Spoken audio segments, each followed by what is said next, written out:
in Twilight, Bella's Lullaby. I forgot how fucking good the soundtrack is to these movies. Like, I forgot how good the fucking soundtracks can be.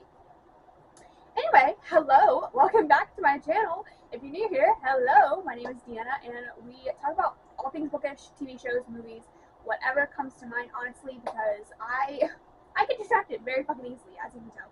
Today, we are here to talk about 20 priority reads in 2026, because I'm not crazy enough to do 26 for 2026, because I'm such a fucking mood reader, so I tried picking books that are top priority, but will I read them? I don't fucking know. We will go over this at the end of next year and see what I did read and what I didn't read. So, there are some series in here too, so it's really more than 20 books. Because I think there's only one series in here.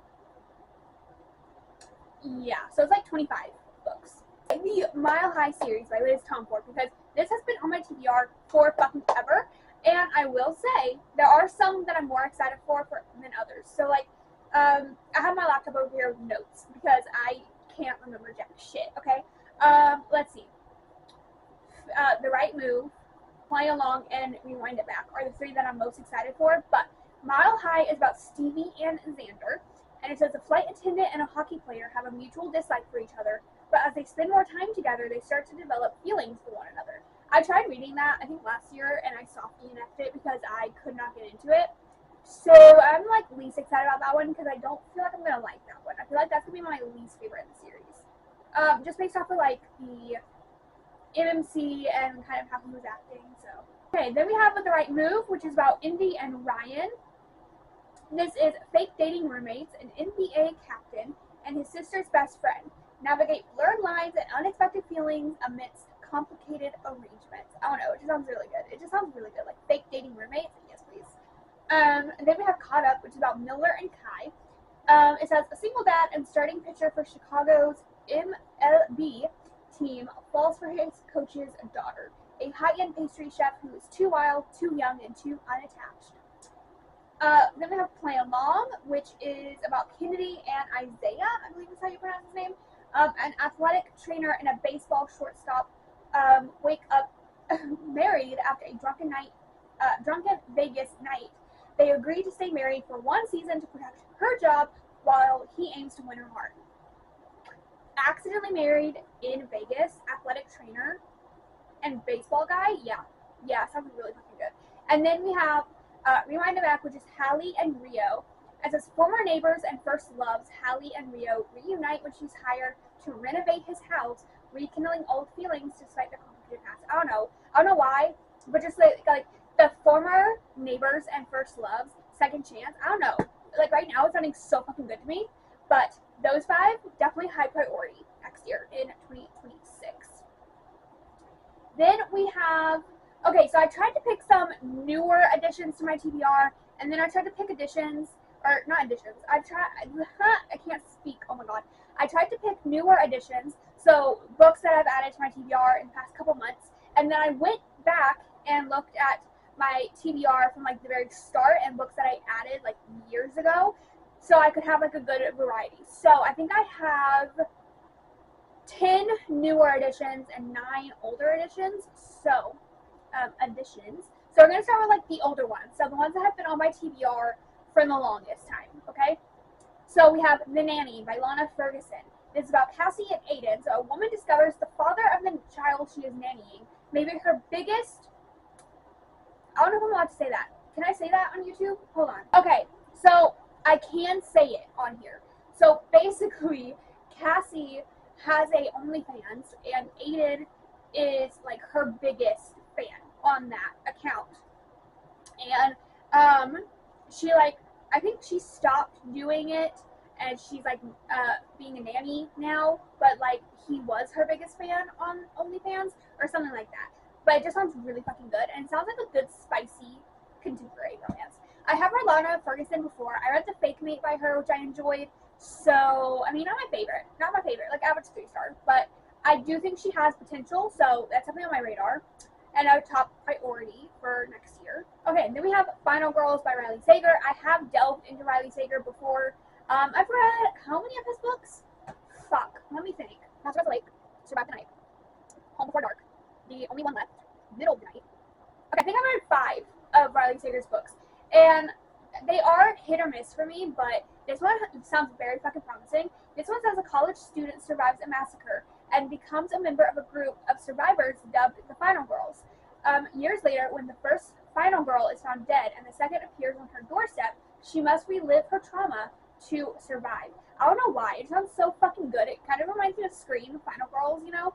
But, I don't know. It just sounds really fucking good, and it's been on my TBR for a while. And it's definitely one that I want to check out, so top priority. Obviously. All of these are top priority. Okay, next we have Travis by Mia Sheridan. So this is about Haven and Travis, a police chief and a woman who's only in town for the summer, strike up an unlikely friendship that turns into something more. Now, listen. I'm not extremely excited for this one because, listen, I had Travis and I had Archer's Voice on my TBR for the longest fucking time, and I read Archer's Voice last year. And Travis is still on my TBR because I fucking hated Travis in Archer's Voice, and I just don't know if he can be redeemed for me. But I'm like, if I don't fucking put Travis on a TBR list or a list of some sort, I'm just gonna ignore it and like pretend that it doesn't exist. So I'm putting it on here so maybe I can fucking get to it because I really, oh my god, I loved Archer's Voice, but I hated Travis in Archer's Voice, and I'm terrified that he's not gonna be like redeemed enough for me in his own book. So I don't know. I'm scared. This one I actually have a physical copy of. Never Lie by Frida McFadden. In general, I want to check out Frida McFadden as an author next year. Okay, yeah. Never Lie, Frida McFadden. In general, I want to check Frida McFadden out because I have a lot of her books on my TBR. Let me actually, hold on. Goodreads. Wow. I have One by One, The Coworker, The Housemaid, The Inmate, Never Lie, Housemaid's Secret, The Teacher, The Crash, The Intruder. I have all of those on my TBR by her, and I need to like check out all of her stuff to see if it like interests me. But Never Lie is like top priority because it's the one that calls out to me the most. It's the one that I'm most intrigued by. So basically, what I know about this, and all I know about this, is that newlyweds get stuck. Let's see what snowed in. Yeah, a violent winter storm traps these newlyweds in a estate, and it used to be a psychiatrist. Yeah, it used to be a psychiatrist's estate, and so they get trapped, and they end up stumbling across like audio transcripts from the psychiatrist's patients, and it says here that the audio transcripts revealing a psychiatrist's sinister web of lies and horrifying truth. I don't know, it just sounds so fucking good. Like, it sounds so fucking good, and it sounds like it's gonna be such a good fucking thriller because I just don't know. It just sounds so good, and I feel like all of Frida McFadden's books get people. Like, they gag people. Oh, everybody lies. That's the first fucking sentence here. Everybody lies. Years ago, a psychological experiment was devised to estimate the prevalence of untruthful behavior. It involved a broken vending machine. Subjects were informed that the vending machine was malfunctioning. If they put in $1, the faulty machine would dispense candy, but then return their dollar. Subjects who used the vending machine found this to be absolutely true. They dispensed 1, 2, 3, or even 4 pieces of free candy and then retrieved their money from the machine. There was a sign on the machine. The sign read, "To report any malfunctions with this machine, please call this number." Unbeknownst to the subjects, the number provided belonged to one researcher in the study. Take a guess how many of the subjects called this number to report the machine? 0. What the fuck? I'm already intrigued. I'm already sold. Like, I don't know why, but I'm intrigued. And I want to continue. Okay, anyway, Never Lie. Definitely on my, high priority.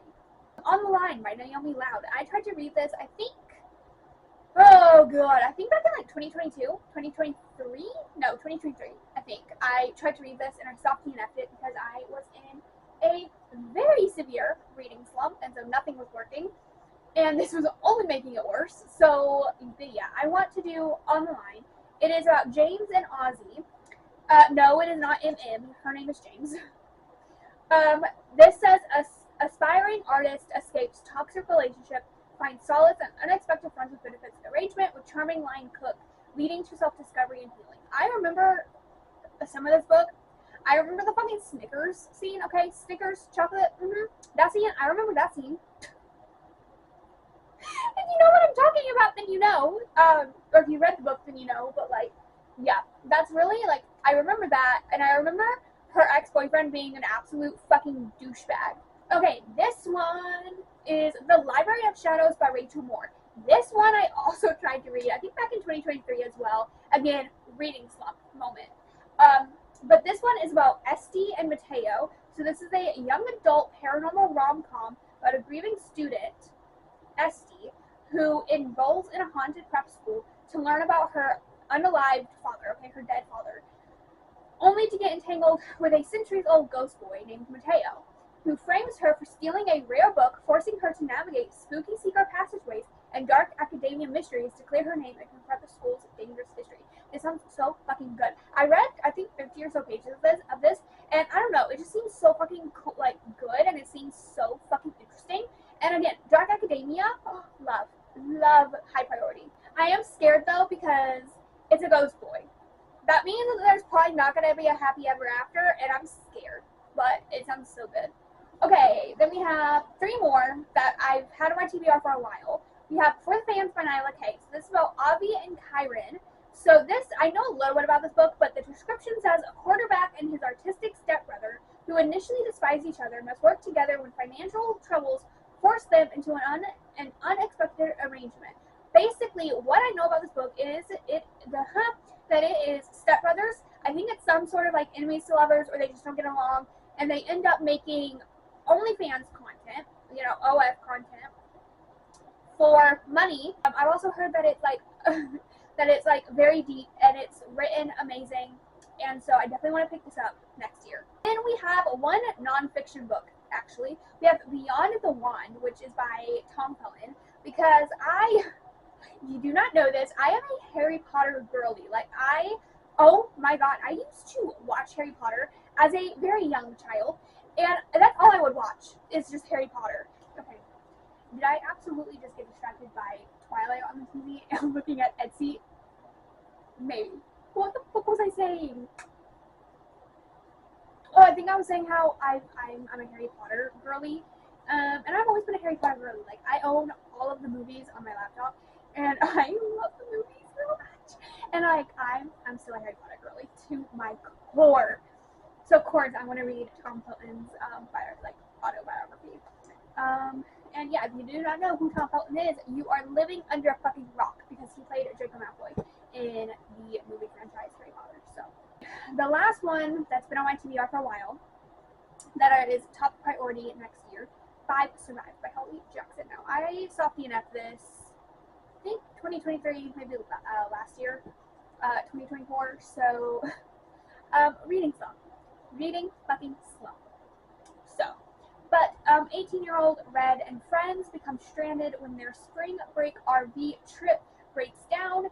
A hidden sniper targets them, revealing someone holds a deadly secret. They must survive the night. I don't know, it sounds really fucking good. I am nervous about this one though, because I've heard good things, but I've also heard bad things. Like, one of my friends on Fable did not like this book, and I'm like, yeah, I don't know how I'm gonna feel about it either. So we're gonna see. We're gonna see though. I'm going into it with an open mind, and we're just gonna see. But now we're gonna talk about the, I think, 10 newer editions. So books that I've added within the past couple months. That I added to the TBR, or just like sometime this year, I guess. The first one is What We Did to Survive by Megan Lally. This one is actually not out yet. This one releases next year. I think in March of next year, I believe. But this one is 4 teens face deadly danger when their chartered sailboat encounters a storm at sea, while interpersonal tensions escalate on board during their Mexican vacation. Now, I read That's Not My Name by Megan Lally earlier this year. I think I read it back in like July, I want to say. When the fuck did I read it? Hold on. Okay, I read this, at the very end of July, and I gave it 3.5 stars because I really enjoyed it. So I was like looking into her other books, and she has one other book like currently released, but this one is like more interesting to me, and this one is more high priority. Yeah, it comes out next year. And then Guess Again by Charlie Donnelly. This one I recently saw Larry read in her reading. It wasn't 7 thrillers. Was it 4? I don't know. It was like reading thrillers for a week vlog that she did. I'll put a picture here. But yeah, she read this one and really loved it, so I just added it to my TBR. Is that a former detective returns to investigate a decade-old cold case of a missing teenager, uncovering dangerous secrets and a twisted psychological game. connected to his past. It just sounds so good. It sounds so fucking good. Okay, then we have one that I actually have a copy of, Phantom by H.G. Carlton. This one I bought back in like July. This one is probably the one that's been on my TBR the longest out of all of these, but that's because oh, the songs. It's just I'm scared to read this because I know it's not gonna have a happy ever after, because obviously this is about Gigi and Ronaldo, and you kind of hear about Gigi and Ronaldo in the Cat and Mouse duet. I know this does not have a happy ever after. I don't think it does, at least. It shouldn't. It should not have a happy ever after, because the way that it's talked about in the Cat and Mouse duet, it does not have a happy ever after. Yeah, I know this does not have a happy ever after because of the way that it is talked about in the Cat and Mouse duet. So I've been avoiding it because I hate books that don't have a happy ever after. Okay, I don't hate books that don't have a happy ever after, but I am very picky about them. Also, this fucking cover is gorgeous. Like, this fucking cover. And then, like, the back. Oh, gorgeous. I love this book so much. Alrighty, I just love, like, the look of it. But yeah, Phantom. Okay, then we have one that I added earlier in the year. It's Dungeons and Drama by Christy Boyce, because I saw this book at my library, and it looked really fucking cute. So, yeah, this is about Riley and Nathan. Aspiring Broadway director fake dates a gamer guide to revive the school musical, unexpectedly enjoying his world of role-playing games. So think the gamer guy, think Eddie, like Dungeons and Dragons, like that kind of thing. But then it's Dungeons and Drama because she's a Broadway director. It sounds so fucking cute, and it's a young adult, so there's no spice, and it just sounds so cute. Then there's Room Hate by Penelope Ward. This is about Amelia and Justin. So this says, when Amelia inherits half a beach house, she must share it with Justin. Her former best friend turned enemy. Living together reignites their connection despite his hatred. I don't know. This one I just like really want to read. So next one is Mate by Alia Hazelwood. So this is about Serena and Cohen.